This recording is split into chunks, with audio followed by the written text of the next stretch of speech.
മിശിഹായിൽ ഏറ്റവും പ്രിയമുള്ളവരെ, ഓഗസ്റ്റ് മാസം 15-ാം തീയതി എല്ലാ ഭാരതീയ ക്രിസ്ത്യാനികളെ സംബന്ധിച്ചിടത്തോളവും വളരെ വലിയ സന്തോഷത്തിൻ്റെയും അഭിമാനത്തിൻ്റെയും ദിവസമാണ്. ലോകമാസകമുള്ള കത്തോലിക്ക വിശ്വാസികൾ കഴിഞ്ഞ 14 ദിവസമായി നോയമ്പിലൂടെ, പ്രാർത്ഥനയിലൂടെ, ഉപവാസത്തിലൂടെ പരിശുദ്ധ ദൈവമാതാവിൻ്റെ സ്വർഗാരോപണ തിരുനാളിന് വേണ്ടി ഒരുങ്ങുകയായിരുന്നു. അതുപോലെ തന്നെ ഭാരത ജനത ഓഗസ്റ്റ് 15 ഭാരതത്തിന് സ്വാതന്ത്ര്യം കിട്ടിയതിൻ്റെ ഓർമ്മ ആഘോഷം നടത്തുന്ന സന്ദർഭം കൂടിയാണ്. ഒരർത്ഥത്തിൽ 2 അമ്മമാരുടെ സ്വാതന്ത്ര്യത്തിൻ്റെ കഥയാണ് ഓഗസ്റ്റ് 15 പറയാനായിട്ടുള്ളത്. ഒന്ന്, വിദേശ അടിമത്വത്തിൽ നിന്നുള്ള ഭാരതത്തിൻ്റെ സ്വാതന്ത്ര്യവും, 2, ലോകത്തിൻ്റെയും പാപത്തിൻ്റെയും ഒക്കെ അടിമത്വത്തിൽ നിന്നുള്ള പരിശുദ്ധ ദൈവമാതാവിൻ്റെ സ്വാതന്ത്ര്യത്തിൻ്റെയും കഥയാണ്. നമുക്കൊരല്പസമയം പരിശുദ്ധ ദൈവമാതാവിൻ്റെ സ്വർഗാരോപണത്തെ തിരുനാളിനെ കുറിച്ച് ചിന്തിക്കുവാനായിട്ട് പരിശ്രമിക്കാം. ഒന്നാമതായിട്ട് നമുക്കറിയാം, പരിശുദ്ധ ദൈവമാതാവ് സ്വർഗാരോപണം ചെയ്തു എന്ന് നാം പറയുന്നതിൻ്റെ, എന്ന് നാം വിശ്വസിക്കുന്നതിൻ്റെ അടിസ്ഥാനം യേശു ക്രിസ്തുവിൻ്റെ ഉയർപ്പാണ്. 33 വർഷക്കാലത്തോളം നമ്മുടെ കർത്താവ് ലോകത്തിൽ ജീവിച്ചു. അതിൽ 3 വർഷക്കാലത്തോളം പരസ്യമായി ജീവിച്ചു. ചുറ്റി നടന്ന അനേക നന്മകളൊക്കെ ചെയ്തു. യഹൂദന്മാർ അവൻ്റെ ശത്രുക്കളായിരുന്നു. യഹൂദന്മാർ തക്കം പാർത്തിരുന്നു അവനെ കൊല്ലുവാനായി, നശിപ്പിക്കുവാനായി. അവസാനം ഗെത്സമേൻ തോട്ടത്തിൽ വെച്ച് സ്വന്തം ശിഷ്യനാൽ ഒറ്റുകൊടുക്കപ്പെട്ടവനായി യേശു പിടിക്കപ്പെടുകയും ഹന്നാസിന്റെയും കയ്യാഫാസിന്റെയും ഒക്കെ അരമനയിൽ അവൻ വിചാരണ ചെയ്യപ്പെടുകയും ധാരാളം ആരോപണങ്ങൾ അവന്റെ മേലെ അറിയിക്കുകയും ഒക്കെ ചെയ്തു. അവസാനം പീലാത്തോസ് നിവൃത്തിയില്ലാതെ അവനെ മരണശിക്ഷയ്ക്ക് ഏൽപ്പിച്ചു കൊടുക്കും. മർക്കോസിന്റെ സുവിശേഷം 8-ാം അധ്യായം, 9-ാം അധ്യായം, 10-ാം അധ്യായം, 3 അധ്യായങ്ങൾ നമ്മൾ വായിച്ചാൽ 8, 9, 10 അധ്യായങ്ങളിൽ 30, 31, 32, 33 വാക്യങ്ങളിലായിട്ട് നമുക്ക് കർത്താവിൻ്റെ പ്രവചനങ്ങൾ കാണാൻ സാധിക്കും. കർത്താവിൻ്റെ മരണത്തെക്കുറിച്ചും പീഡാനുഭവത്തെക്കുറിച്ചും കർത്താവിൻ്റെ ഉയർപ്പിനെക്കുറിച്ചും കർത്താവ് പ്രതിപാദിക്കുന്നത് കാണാൻ സാധിക്കും. അനേക സന്ദർഭങ്ങളിൽ ശിഷ്യന്മാരോട് കർത്താവ് പറഞ്ഞിരുന്നു, താൻ മരിക്കും, എന്നാൽ 3-ാം ദിവസം ജീവനോടെ ഉയർത്തെഴുന്നേൽക്കും. ശിഷ്യന്മാരാരും വിശ്വസിച്ചില്ല എങ്കിൽ പോലും നമുക്കറിയാം, കർത്താവ് 3-ാം ദിവസം ജീവനോടെ ഉയർത്തെഴുന്നേറ്റു. അതിനുശേഷം 40 ദിവസക്കാലത്തോളം കർത്താവ് ഈ ഭൂമിയിൽ ശിഷ്യന്മാർക്ക് പ്രത്യക്ഷപ്പെട്ടുകൊണ്ട്, അവരെ ബലപ്പെടുത്തിക്കൊണ്ട്, വിശ്വാസത്തിൽ ഉറപ്പിച്ചുകൊണ്ട് നമുക്ക് ജീവിക്കുന്നത് കാണുവാനായിട്ട് നമുക്ക് സാധിക്കും. കർത്താവിൻ്റെ ഉയർപ്പാണ് ക്രിസ്തീയ ജീവിതത്തിൻ്റെ അടിസ്ഥാനം, ക്രിസ്തീയ വിശ്വാസത്തിൻ്റെ അടിസ്ഥാനം. അതുകൊണ്ടാണ് വിശുദ്ധനായ പൗലോസ് അപ്പോസ്തലൻ കൊരിന്തോസ്യർക്ക് എഴുതിയ 1-ാം ലേഖനത്തിന്റെ 15-ാം അധ്യായത്തിന്റെ 14-ാമത്തെ വാക്യത്തിൽ പ്രകാരം പറയും, ക്രിസ്തു ഉയർപ്പിക്കപ്പെട്ടിട്ടില്ലെങ്കിൽ ഞങ്ങളുടെ പ്രസംഗം വ്യർത്ഥമാണ്, നിങ്ങളുടെ വിശ്വാസവും വ്യർത്ഥമാണ്. വീണ്ടും പൗലോസ് പറയും, കൊരിന്തോസ്യർക്ക് എഴുതിയ 1-ാം ലേഖനത്തിന്റെ 15-ാം അധ്യായത്തിന്റെ 17-ാം വാക്യത്തിൽ, ക്രിസ്തു ഉയർപ്പിക്കപ്പെട്ടിട്ടില്ലെങ്കിൽ നിങ്ങളുടെ വിശ്വാസം നിഷ്ഫലമാണ്. കർത്താവിന്റെ ഉയർപ്പാണ് നമ്മുടെ വിശ്വാസത്തിന്റെ അടിസ്ഥാനം. അവൻ ഉയർത്തു. 40 ദിവസക്കാലത്തോളം ശിഷ്യന്മാരോടൊത്ത് ഈ ലോകത്തിൽ ജീവിച്ചു. 40-ാം ദിവസം അവൻ സ്വർഗത്തിലേക്ക് ആരോഹണം ചെയ്തു. അവൻ പിതാവിന്റെ വലത്തുഭാഗത്തിരിക്കുന്നുവെന്ന് നാം ഇപ്പോൾ ഏറ്റുപറയുന്നു. പ്രിയ സഹോദരങ്ങളെ, ഇതാണ് അടിസ്ഥാനം. ലോകത്തിലെ ആദ്യത്തെ ക്രിസ്ത്യാനിയാണ് പരിശുദ്ധ ദൈവമാതാവ്. ഉൽപ്പത്തി പുസ്തകത്തിൽ നമുക്കറിയാം, 3-ാം അധ്യായത്തിൽ മനുഷ്യന്റെ ആദ്യത്തെ പാപം, ആ പാപത്തിനുള്ള ദൈവത്തിന്റെ ശിക്ഷ നമ്മൾ കാണുന്നുണ്ട്. ഓരോരുത്തരെയും എണ്ണി എണ്ണി കർത്താവ് ശിക്ഷിക്കുന്ന കാണാൻ സാധിക്കും. ആദത്തെ ശിക്ഷിക്കുന്നു, ഹവ്വായെ ശിക്ഷിക്കുന്നു, സാത്താനെ ശിക്ഷിക്കുന്നു. അവിടെ കർത്താവ് രക്ഷയുടെ വാഗ്ദാനം നൽകുന്ന കാണാൻ സാധിക്കും.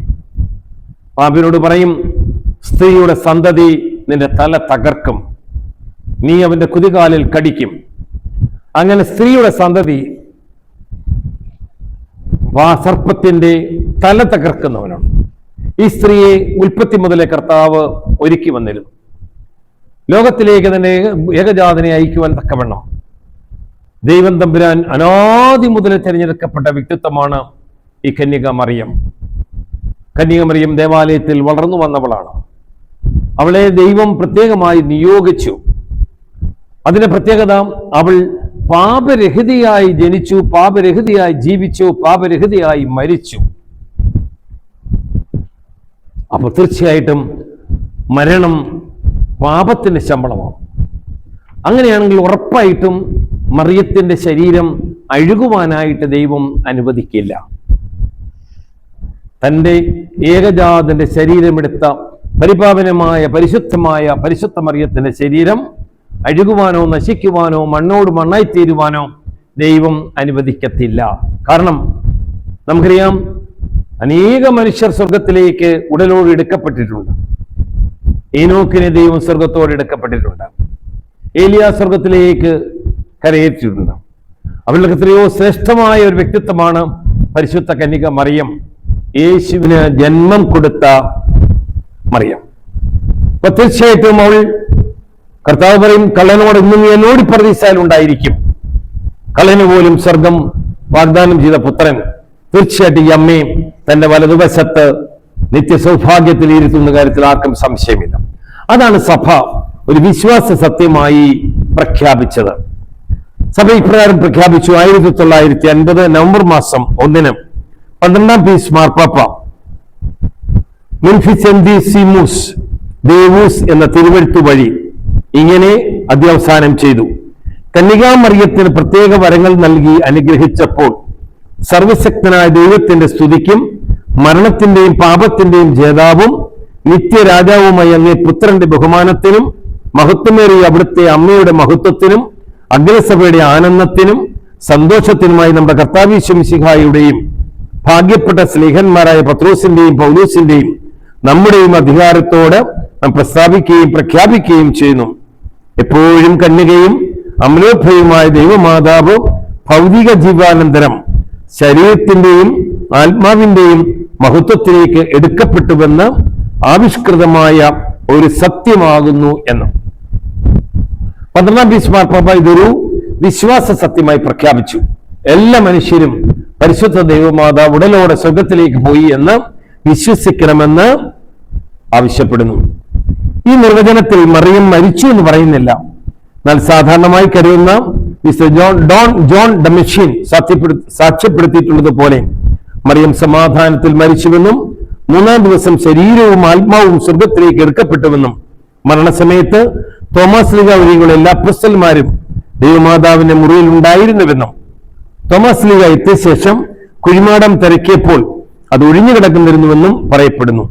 പൗരസ്ത്യ സഭയിലും പാശ്ചാത്യ സഭയിലും 5ാം ശതാബ്ദമോ 6ാം ശതാബ്ദമോ മുതൽ സ്വർഗാരോഹണ തിരുനാൾ ആഘോഷമായി കൊണ്ടാടിയിരുന്നു എന്ന് നമുക്ക് കാണുവാനായിട്ട് സാധിക്കും.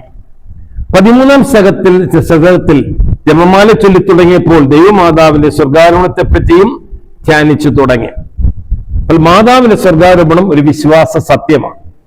അത് സഭ വിശ്വസിക്കുകയും പഠിപ്പിക്കുകയും ഇന്ന് ജനം വിശ്വസിച്ചേറ്റു പറയുകയും ചെയ്യുന്ന ഒരു നിത്യസത്യമാണ്. സഹോദരങ്ങളെ, ഈ സത്യം നമുക്ക് വെളിപ്പെടുത്തി തരുന്ന 3ാമത്തെ ഒരു കാര്യമുണ്ട്. യേശു ക്രിസ്തു ഉയർത്തെഴുന്നേറ്റുവെങ്കിൽ, അവൻ മഹത്വീകരിക്കപ്പെട്ടുവെങ്കിൽ, പരിശുദ്ധ ദൈവമാതാവ് ഉയർത്തു സ്വർഗത്തിലേക്ക് ജീവനോടെ പോയെങ്കിൽ, ശരീരത്തോടെ പോയെങ്കിൽ, യേശു വിശ്വസിക്കുന്ന എല്ലാവർക്കും ഈ ഒരു ഉയർപ്പുണ്ട്, ഈ ഒരു നിത്യസൗഭാഗ്യമുണ്ട്. നാം ജീവിക്കുന്നത് അതിനുവേണ്ടിയാണ്. യോഹന്നാൻ 3:14 പറയും, ഏകജാതൽ വിശ്വസിക്കുന്ന ഒരുവൻ പോലും നശിച്ചു പോകാതെ നിത്യജീവൻ പ്രാപിക്കേണ്ടതിന് ഏകജാതനെ നൽകുവാൻ തക്കവണ്ണം ദൈവം ലോകത്തെ എത്രമാത്രം സ്നേഹിച്ചു. ദൈവം മനുഷ്യനായി അവതരിച്ചത് എല്ലാ മനുഷ്യർക്കും നിത്യരക്ഷ കിട്ടുവാൻ വേണ്ടിയാണ്. എല്ലാ മനുഷ്യരുടെയും പാപങ്ങൾ പുറത്ത് അവർക്ക് നിത്യജീവൻ നൽകാൻ വേണ്ടിയാണ് അവൻ കാൽവരി കുരിശിൽ രക്തസാക്ഷിയായി മരിച്ചത്. അവന്റെ രക്തമാണ് ഓരോ ക്രൈസ്തവന്റെയും ജീവന്റെ വില. അവൻ നശിച്ചു പോകുവാൻ ദൈവം ആഗ്രഹിക്കുന്നില്ല. എന്നാൽ പരിശുദ്ധ മാതാവ് നമ്മെ പഠിപ്പിക്കുന്നത് പോലെ നാം ജീവിക്കേണ്ടത് എങ്ങനെയാണ്? നാം പാപരഹിതരായി ജീവിക്കണം. മാമോദീസായിലൂടെ നമ്മുടെ ജന്മകർമ്മ പാപങ്ങളെല്ലാം കഴുകിക്കളയപ്പെടുകയും നാം ഒരു പുതിയ സൃഷ്ടിയായി തീരുകയും ചെയ്തു. ആ പുതിയ സൃഷ്ടി കർമ്മം നാം ജീവിക്കണം. നാം എത്ര നാൾ ഈ ലോകത്തിൽ ജീവിച്ചാലും ലോകത്തെ വെറുത്ത്, പാപത്തെ വെറുത്ത്, സാത്താനെ വെറുത്ത് ദൈവത്തിന്റെ പക്ഷത്തായിരിക്കുവാനും സ്വർഗത്തെ സ്വപ്നം കണ്ടുകൊണ്ട് ജീവിക്കുവാനും നമുക്ക് ഓരോരുത്തർക്കും സാധിക്കണം. മനുഷ്യൻ ജഡീകനായതുകൊണ്ട് ജഡീകമായ അഭിലാഷങ്ങൾ ധാരാളം അവന് കാണും. എന്നാൽ അതേസമയം ആത്മീയനുമാണ്.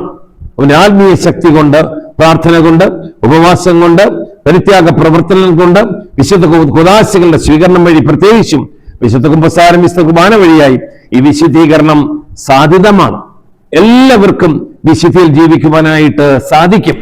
നാം അനേക വിശുദ്ധരെ നാം കാണുന്നുണ്ട്. എബ്രായർക്കെഴുതിയ ലേഖനം 12-ാം അധ്യായം 1-ാം വാക്യം പറയുന്ന പോലെ സാക്ഷികളെ വലിയൊരു സമൂഹം നമുക്ക് ചുറ്റുമുണ്ട്. ഈ വിശുദ്ധിയിൽ ജീവിച്ച ആയിരക്കണക്കിന് വിശുദ്ധന്മാർ നമ്മുടെ ചുറ്റിലുമുണ്ട്. എന്തെല്ലാം പ്രതികൂല സാഹചര്യങ്ങൾ ഉണ്ടായിരുന്നെങ്കിലും വലിയ വീര്യത്തെ പോലുള്ള കൊച്ചു വിശുദ്ധർ വിളിച്ചു പറഞ്ഞിരുന്നു, പാപം ചെയ്യുന്നതിനേക്കാൾ മരിക്കുന്നതാണ് എനിക്ക് നല്ലത്. കാരണം അവർക്ക് ജീവിതത്തിൽ ഈ ഒരു ദർശനമുണ്ടായിരുന്നു, നാം ഈ ലോകത്തിൻ്റെതല്ല, നാം ദൈവത്തിൻ്റെതാണ്, സ്വർഗത്തിൻ്റെതാണ്. നാം പാപത്തിൽ ജനിച്ചെങ്കിലും പാപത്തിൽ നിന്ന് മുക്തി നേടി നാം വിശുദ്ധിയിലേക്ക് വളർത്തപ്പെടുന്നതാണ്. സഭയുടെ എല്ലാ ശുശ്രൂഷകളും നമ്മെ വിശുദ്ധിയിലേക്ക് നയിക്കുന്നതാണ്. അങ്ങനെ നമുക്കൊരു വിശുദ്ധ ജനമായി ജീവിക്കുവാൻ സാധിക്കും. അപ്പോസ്തലനായ പത്രോസിന്റെ 1-ാം ലേഖനത്തിന്റെ 2-ാം അധ്യായത്തിന്റെ 9 വാക്യം, നിങ്ങളൊരു വിശുദ്ധ ജനമാണ്, നിങ്ങൾ തെരഞ്ഞെടുക്കപ്പെട്ട ജനമാണ്, നിങ്ങളൊരു രാജകീയ പൗരോഹിത്യമാണ്. അതെ, ദൈവം നമ്മെ തെരഞ്ഞെടുത്തിരിക്കുന്നത് ഒരു വിശുദ്ധ ജനമായിട്ടാണ്. സ്വർഗസ്ഥനായ പിതാവ് പരിശുദ്ധനായിരിക്കുന്നത് പോലെ നിങ്ങളും പരിശുദ്ധരായിരിക്കുന്നതെന്ന് നമുക്ക് ഈ വേദപുസ്തകത്തിന്റെ അനേക താളുകളിൽ കാണാൻ സാധിക്കും. മത്തായി ശ്ലീഹ അത് വ്യക്തമായി 5-ാം അധ്യായത്തിൽ പറയും, സ്വർഗസ്ഥനായ പിതാവ് പരിപൂർണനായിരിക്കുന്നത് പോലെ നിങ്ങളും പരിപൂർണരായിരിക്കുവിൻ. ഈ പരിപൂർണതയാണ് നിത്യതയിലേക്ക് പരിശുദ്ധ മാതാവിനോടൊത്ത് നമ്മയും നിത്യ സൗഭാഗ്യത്തിലേക്ക് കൂട്ടിക്കൊണ്ടുപോകാൻ ഇടയാകുന്നത്. ഈ തിരുനാൾ ദിവസത്തിൽ ഞാൻ പറഞ്ഞു, 2 അമ്മമാരുടെ സ്വാതന്ത്ര്യമാണ്.